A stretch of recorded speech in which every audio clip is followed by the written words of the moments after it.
Hello everyone. So today we'll be talking about how to know if a trend is done or not. So the first thing we have to understand right here is that there are some basic things that market does, all right, for a trend. So one is what we call major structural trend, all right, where market is retracing based on higher time frame and from the lower time frame trend that will happen within this particular low, right? I hope you understand that. Okay. So once we have this major structural trend, you can denote this major structural trend with different color. Note your high and low. Now, as market is creating this major structural trend, market now continue this bullish rally, then continue creating another structure different from this. Sometimes I do call what range structure. Now, after this, create what an imbalance. All right, create a gap or imbalance. Now, market later on retrace this imbalance after this trend right here. Right? After this uptrend right here. So let me just adjust this a little. After this uptrend right here, market now what? Retrace back into this level. So market can use this continue structural movement to the upside, continue structural movement to the upside. So this particular area where market come back, all right, can be deemed as what you can call it a substructure, all right, a substructure. So around this substructure, the first thing you look at for is this. What type of liquidity do I have here? So I'll be explaining some major type of liquidity, all right, in this particular series. We'll have basically trend line liquidity, whereby people will draw trend line like this. So where market will just come and read the trend line and trade against it, okay? And trade against it. So though this line still has its own advantage. After reading it like this, before market drop down like this, it will give what it will break it, retest that particular level, giving you internal structure, maybe probably what internal structure entry and what drop down for this. All right. So some trend line traders can also take advantage of this particular sell right here. So after this drop movement right here, market now would give us what? Get to our particular POI where we expect market to continue the upside. So there are sometimes we have what double bottom around somewhere here. Okay, around somewhere here. So whereby market will just read the double bottom as what inducement.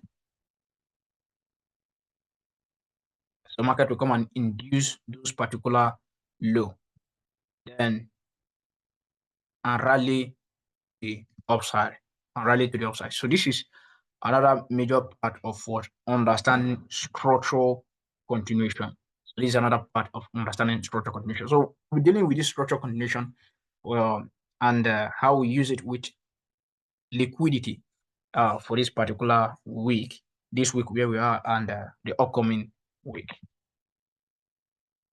Okay, now let's go to the chart and see example of this particular concept. So right here, see how market was initially, it was bearish. All right, market was actually trending to the bearish side. So you can maybe mark this a lower low, a lower high, lower low, a lower high, lower low, and this low, this particular low has liquidity below it. How do you know that there's a liquidity below it? One of the major is what there's a pin bar. So once you have this hammer, all right, this hammer candle like this, so that shows that there's what liquidity below it, and market sweep it with what momentum, sweep the liquidity just right below it, break structure.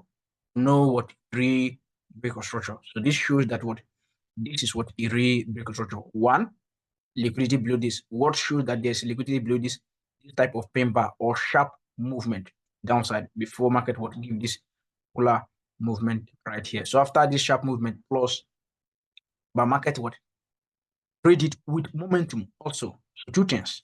That momentum market will break the opposite side market. So market now continue creating this what plus structure right here upside. So as market is creating this structure to the upside right here, creating a high. All right. So right here we'll have what double bottom liquidity, right? A double bottom liquidity. Now, if you are following this particular structure, all right, you can call internal structure right here. Okay, if you are following this particular structure right here, around here, there's a gap. So since there is a gap, this will now help you to know that there's two separate things happening right here, right? There's two separate things. This from here, this particular level or this area separate both of them, this particular area. So market now came back to that particular level later on, give what a confirmation to give a confirmation. So as market threw it into that particular level, we see what a break of structure around here. So as market now breaks structure right here, what do we expect? Buy program. So market would give us what a buy program right here. So you take your entry. You can target your TP1, which is 1/4, probably at this what imbalance right here. Mostly 50% of it, since we are bullish. So after that, which is around somewhere here, after targeting your TP1, you can target your TP2 at this extreme high, right? So which offered about 1/11, which is a good trade. So this is what a good trade. So that is all for today's teaching. So see you guys in our next